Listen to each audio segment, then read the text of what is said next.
কাছে বিবাহ পড়ানো শরীয়তে নেই। যদি মেয়ের কাছে বিবাহ পড়ানো হচ্ছে যে এত নগদ এত বাকি, অমুক নিবাসী তোমাকে বিবাহ করতে এসেছে, তুমি তাকে স্বামী সত্ত্বে কবুল করো, তখন মহিলা বলল কবুল করলাম, তো মহিলার ওখানে যে বিবাহ পড়ানো হচ্ছে এই নীতি যদি নবীর না হয় তাহলে হুজুরের কি হবে? ময়মনসিং থেকে মোবাইল করে আমাকে বলছে যে মৌলানা সাহেব কথা খুব হিসাব করে বলবেন, এটা বেশি দিনের কথা না, অল্প কিছুদিন আগের কথা। আপনি বলছেন যে ওই কাজী সাহেবের হাতে যে খাতা আছে সেই খাতা হলো জেনা করার খাতা, তো আমরা জেনার বাস্তবায়ন করি, এইটা আপনি বলেন। আমি বলি কথা ঠান্ডা করে বলেন, আমি এ কথা বলিনি। আমি বলেছি আপনার খাতা, ও এ কথা বলল যে আমাদের নাকি কাজী সাহেবের হাতে যে খাতা আছে এই খাতা নাকি টয়লেট পেপার হিসেবে ব্যবহার করার যোগ্য, পেশাব করার পরে পাতা ছিঁড়া টিস্যু পেপার হিসেবে ব্যবহার করতে হবে। বলে জি হ্যাঁ, এটা আমি বলেছি। কেন? বিবাহের জন্য দুইজন সাক্ষী লাগে। আপনার খাতাতে কয়জন সাক্ষীর জায়গা আছে? 4 জন। 4 জন সাক্ষী লাগে জেনা প্রমাণ করতে। তো আমি বিবাহ করলাম, তো আমি কি জেনার ব্যবস্থা করলাম? সাক্ষী 4 জন কেন? দেখি কোন মায়ের বেটার জবাব দিতে পারে এই খাতা বাতিল করতে হবে, এটাই চূড়ান্ত। 24 ঘন্টার মধ্যে বাংলাদেশে যত কাজীর কাছে খাতা আছে সব খাতা ড্রেনে ফেলতে হবে, টয়লেট পেপার হিসেবে ব্যবহার করতে হবে, এটাই চূড়ান্ত। কোন মানুষ কিয়ামত পর্যন্ত বৈধতা দেওয়ার কোনো সুযোগ নেই। খাতাতে 2 জন সাক্ষীর জায়গা করেই খাতা ছাপাতে হবে, এবং যারা এই কাজ করেছে জাতির সামনে তাদেরকে তওবা করতে হবে। কিয়ামত পর্যন্ত এই খাতা বৈধ হওয়ার কোনো পথ নেই। কিয়ামত পর্যন্ত কোনো মায়ের বেটার বৈধতার প্রমাণ দিতে পারবে না। রাসূল সাল্লাল্লাহু আলাইহি সাল্লাম বলেছেন লা নিকাহ ইল্লা বিওয়ালিন, বাপ ছাড়া বিবাহ হয় না। মুহাম্মদ সাল্লাল্লাহু আলাইহি সাল্লাম বলেছেন লা নিকাহ ইল্লা বিশাহিদাইনে, 2 জন সাক্ষী ছাড়া বিবাহ হয় না। বিবাহ হলে 2 জন সাক্ষী লাগে, খাতায় 4 জন সাক্ষী কেন? কেন হবে 4 জন সাক্ষী? তো রাসূল সাল্লাল্লাহু আলাইহি সাল্লাম বললেন আমার একটি কথা জানা থাকলে অন্যকে বলো, বনি ইসরাইলের কাহিনী বলো। কেউ যদি কোনো কথা আমার নামে বলে, সেই কথা যদি আমার না হয় তাহলে তার থাকার জায়গা জাহান্নাম। এখন হুজুরের কি হবে? হুজুর যা বললেন সেগুলি কি আসলে আল্লাহর নবীর বললেন? হুজুরের জাহান্নামে যাওয়া সহজ, আপনার জাহান্নামে যাওয়া সহজ নয়। কেননা আপনি ধর্ম বিক্রি করতে আসেননি, হুজুর ধর্ম বিক্রি করতে এসেছে, কথাই ঠিক। শুনুন, মহান আল্লাহ নারীদের কোনো মর্যাদা ছিল না এই অবস্থান নিজেই উল্লেখ করেছেন। তিনি বলেন ওয়াইযা বুশশিরা আহাদুহুম বিল উনসা যাল্লা ওয়াজহুহু মুসআদ্দান ওয়া হুয়া কাযীব। যখন কোনো পিতাকে বলা হতো তোমার মেয়ে জন্ম নিয়েছে, তখন পিতার মুখখান কালো হয়ে যেত, মনে হতো যেন বিষ পান করেছে। বিষ পান করলে আকার আকৃতি পরিবর্তন হয়ে যায়। মেয়ে জন্মের খবর শুনলে বাপের মুখটা কালো হয়ে যেত। ইয়াতাওয়ারা মিনাল কওমি মিন সুয়ে মা বুশশিরা বিহি, মানুষ সমাজে যেত না, লুকিয়ে থাকতো, এই কারণে যে তাকে বলা হয়েছে তোমার মেয়ে জন্ম নিয়েছে। আয়ুমসিকু আলা হুনিন আম ইয়াদুসসুহু ফিত তুরাব, সে চিন্তা করত অপমান অবস্থায় মেয়ে রেখে দিব না মাটিতে পুঁতে দিব। যদি মেয়ে রেখে দিই অপমান সুনিশ্চিত, আর যদি মাটিতে পুঁতে দিই বালাই চলে গেল। তাদের ভালোবাসা ছিল না এ কথা নয়, মেয়ের উপরে তাদের অনেক অনেক ভালোবাসা ছিল। জাহেলিয়াত এত জটিল জিনিস, পরিস্থিতি সামাজিকতা এত কঠিন জিনিস। সামাজিকতা পরিস্থিতি তাদেরকে মেয়েদেরকে মাটিতে পুঁতে দিতে বাধ্য করেছিল। তাই কথা প্রসঙ্গে বলা আছে, নরসিংদী জেলার এতদা অঞ্চলের একজন মানুষ কথার কথা তার মেয়েকে চট্টগ্রাম কলেজে বিশ্ববিদ্যালয়ে পড়ায়। প্রত্যেকদিন সকালে খোঁজ নেই, আম্মু কেমন আছো, ভালো খাওয়ার চেষ্টা করিও, ভালো থাকার চেষ্টা করিও, টাকা পয়সার কিছু খবর হলে আমাকে বলিও। ভাই ভাতিজা আছে তাকে প্রত্যেকদিন খবর নিতে বলে। হঠাৎ একদিন শুনছে মেয়ে বিশ্ববিদ্যালয়ে নেই, আরেকজনের সাথে বের হয়ে গেছে। তখন ওই বাপি পরের সকালে বলছে, তোকে ত্যায্য পুত্র করলাম, তোকে ত্যায্য পুত্র করলাম, তোকে পেলে হত্যা করব, তোকে জবে করব, তোর মুখ দেখবো না। এত কথা কেন? বাপ তো এখনই খোঁজ খবর নিচ্ছিল, টাকা পয়সা দেওয়ার হিসাব করছিল, তো এত কথা কেন, এত উল্টে গেল কেন?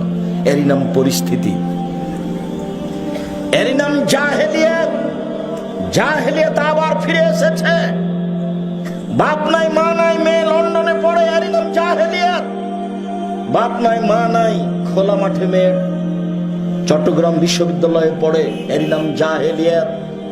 স্বামী নাই, ছেলে নাই, মেয়ে নাই, এখানে আপনার হাজারো মেয়ে বসে আছে, নিজে বাজারে যায়, এরই নাম জাহেলিয়াত। ফ্যাশন বোরকা পরে আছে এখন, অথচ কতদিন বলেছি ফ্যাশন বোরকা কেন? তোমার বাপ তোমাকে দেখে না, তোমার স্বামী তোমাকে দেখে না, ফ্যাশন বোরকা কেন? ঢিলা ঢালা পরবা। বোরখা দেখিয়ে তোমাকে ঢং দেখাতে হবে কেন? বোরখা দিয়ে তোমাকে রং দেখাতে হবে কেন? এই ফ্যাশন বোরকা কেন? এটা কেন? তার মানে এটাই জাহেলিয়াত। কই আমাদের তো বাজারে না গেলে চলে, তা আপনার চলে না কেন? আমাদের বাড়িতে তো কোনোদিন হাটে বাজারে যায়নি, তা আমাদের সংসার চলছে তো। তা আপনার বউ বাজারে যায় কেন? এখানে যত মেয়ে বসে আছে তার অনেকেই বাজারে যাওয়া অভ্যাসী আছে। কেন আপনাকে বাজারে যাওয়া লাগে? স্বামী কাপড় কিনলে হয় না? স্বামী কাপড় কিনলে কেন তোমার স্বভাব এরকম হয় যে এটা মোটা, এটা ভালো নয়? মোটা কেন আর চিকন কেন আর যা কেন, যেটা কিনে নিয়ে এসেছে স্বামী সেটার উপরে তুমি বলবে আলহামদুলিল্লাহ। আপনার কাছে যেটা ভালো, আমার কাছে সেটা ভালো। আপনার সুবিধায় আমার সুবিধা, আপনার খুশিতেই আমার খুশি। আমি ব্যক্তিগতভাবে খুশি আনন্দ আপনার সামনে প্রকাশ করে আপনার সংসারে অশান্তি আনতে রাজি নই। যাহাই চাইবেন আপনি তাহাই করিব আমি, যেটা ভালোবাসেন আপনি সেটাই করবেন আমি, তাতেই খুশি। সংসার সুন্দর হবে। তোমাকে বাজার করতে হবে কেন? এই মেয়ে, তোমাকে বাজার করতে হবে কেন? ঢং পেয়েছো তুমি? তোমার স্বামী তোমাকে কিছু বলে না? তোমার বাপ তোমাকে কিছু বলে না? ফ্যাশন বোরকা পরে আছো কেন? শরম হয় না? আব্দুর রাজ্জাক সাহেব, কষ্ট দিয়েন না, এত কথা আপনার শুনতে আসেনি, এত কথাই শুনতে এসেছো, শরম হয় না কেন? লজ্জা হয় না কেন? আল হায়া মিনাল ঈমান, আল ঈমান হচ্ছে জান্নাত। লজ্জাই হচ্ছে ঈমান, ঈমানই হচ্ছে জান্নাত। ফ্যাশন বোরকা মানে তোমার লজ্জা নেই? তুমি বাজারে যাও মানে তোমার লজ্জা কোনো কাজ করে না? দেবর ভাসুরের মোটর সাইকেলে ঘুরে বেড়াও মানে লজ্জা তোমার কাজ করে না? লজ্জা খুব দামি জিনিস। লজ্জাই হচ্ছে ঈমান, ঈমানই হচ্ছে জান্নাত। জাহেলিয়াত আবার ফিরে এসেছে। মানুষ মেয়েকে মাটিতে পুঁতে দিবে, সেদিন ফিরে এসেছে। মানুষ তার মেয়েকে পেলে জবে করে দিবে, ছুরি দিয়ে কেটে টুকরা টুকরা করে নদীতে ভাসিয়ে দিবে। সে যুগ চলে এসেছে, তার নাম জাহেলিয়াত। এমন এক যুগ ছিল যেদিন মেয়ে জন্ম নিলে মানুষের মুখ কালো হয়ে যেত। সে দুশ্চিন্তা করত, অপমান অবস্থায় মেয়েকে রেখে দিবে না মাটিতে পুঁতে দিবে। যদি রেখে দেয় তাহলে অপমান সুনিশ্চিত, আর মাটিতে যদি পুঁতে দেয় বালাই চলে গেল। মানুষ তার মেয়েকে মাটিতে পুঁতে দিতে একাধিক সহিহ হাদিস।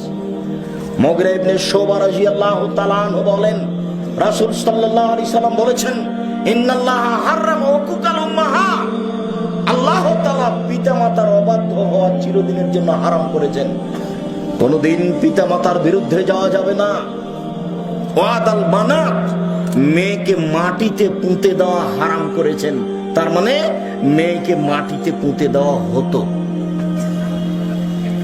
অমানাওয়াহাতিন, কৃপণতা চিরদিনের জন্য হারাম করেছেন। কৃপণ হবেন না কোনোদিন। শুনুন, সম্মানিত দিনী ভাই বোন, অত্র বুখারী মুসলিমের হাদিসের একটি শেষ বাক্য আছে, কৃপণতা চিরদিনের জন্য হারাম। রাসূল সাল্লাল্লাহু আলাইহি সাল্লাম দিন রাত পরিত্রাণ চাইতে একটা কাজ থেকে, সেটা হলো আউযুবিকা মিনাল বখল।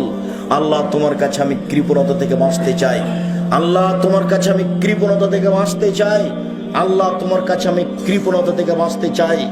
রাসূল সাল্লাল্লাহু আলাইহি ওয়াসাল্লাম বলছেন, তিন শ্রেণীর মানুষ ধ্বংস হবে, তিন শ্রেণীর মানুষ ধ্বংস হবে, তিন শ্রেণীর মানুষ ধ্বংস হবেই। তার এক শ্রেণীর মানুষ হচ্ছে যে কৃপণতা থেকে নিজের উপরে প্রাধান্য দিয়েছে, সে ধ্বংস হবেই। ওয়াত্তাকু শুহা, তোমরা কৃপণতা থেকে বেঁচে থাকো, কৃপণতা তোমাকে ধ্বংস করবে, কৃপণতা চিরদিনের জন্য হারাম। জীবনে বেঁচে থাকার জন্য, সফলতার জন্য মাঝে মধ্যে 10 টাকা, 5 টাকা, 20 টাকা, 500 টাকা দান করার একটা পথ বের করবেন, বৈধ জায়গাতে দান করার চেষ্টা করবেন, ফকির মিসকিন খুঁজে বের করবেন। আপনাকে বলা হয়েছে বহুদিন, রাসূল সাল্লাল্লাহু আলাইহি সাল্লামকে জিজ্ঞাসা করা হয়েছিল মানুষের জীবনে সবচেয়ে ভালো কাজ কি? তখন রাসূল সাল্লাল্লাহু আলাইহি সাল্লাম উত্তরে বললেন, মানুষের জীবনে সবচেয়ে ভালো কাজ হচ্ছে দুস্থ গরিব ফকির মিসকিনকে খেতে দেওয়া। তার জন্য তো আপনাকে বলা আছে যে আপনার স্ত্রীর স্বভাব হতে হবে আপনার মায়ের মতো। তাছাড়া আপনি ফকির মিসকিনকে খেতে দিতে পারবেন না। আপনার মা 16 জন মানুষের ভাত রান্না করতে ঢেকিতে ধান ভেঙে। শুনুন, আপনারা হচ্ছেন 10 ভাই বোন, আপনার বাপ মা 2 জন, 12 জন। আপনাদের বাড়িতে ছিল 2 জন কিষান কামলা, 14 জন। আর আপনার বাপ মসজিদ থেকে 2 জন ফকির ধরে নিয়ে এসেছেন রাতে। মোট কতজন হলো? 16 জন। 16 জন মানুষের ভাত রান্না করতেন আপনার মা, ঢেঁকিতে ধান ভেঙে, ভারী হয়নি। আর আপনার বউ এখন যেখানে থাকে সেখানে গ্যাসের চুলা আছে, ফ্রিজে তরি তরকারি আছে। আপনি রাত 12টা 1টার সময় আমাকে নিয়ে গিয়ে বলছেন মেহমান আছে একটু উঠো, তাহলে সে নাক সিটকে নিয়ে দিয়ে বলে, হোটেল থেকে খাওয়াই নিয়ে আসতে পারোনি? আমি বউ তালাক দিতে আদেশ করিনি, তবে পরিবর্তন করার পরামর্শ দিয়েছি। আপনার স্ত্রীকে আপনার মায়ের স্বভাবে গড়ে উঠতে হবে, এটাই চূড়ান্ত। তাহলে আপনি সংসারে সুবিধা পাবেন। ফকির মিসকিনকে খেতে দেওয়া, দান করা, এটা হচ্ছে মানুষের জীবনে সবচেয়ে ভালো কাজ। মানুষের জীবনে দ্বিতীয় ভালো কাজ হচ্ছে সালাম দেওয়া। সালাম দেয় যে সে জান্নাতে যাবে, সালাম দেয় না যে সে জাহান্নামে যাবে। সালাম দেয় যে সে সবচেয়ে ভালো মানুষ, সালাম দেয় না যে সে কৃপণ খারাপ মানুষ। বলছিলাম, রাসূল সাল্লাল্লাহু আলাইহি সাল্লাম যা বলেন তাতে ইহুদি খ্রিস্টান মহিলাদের দাম দেয়নি।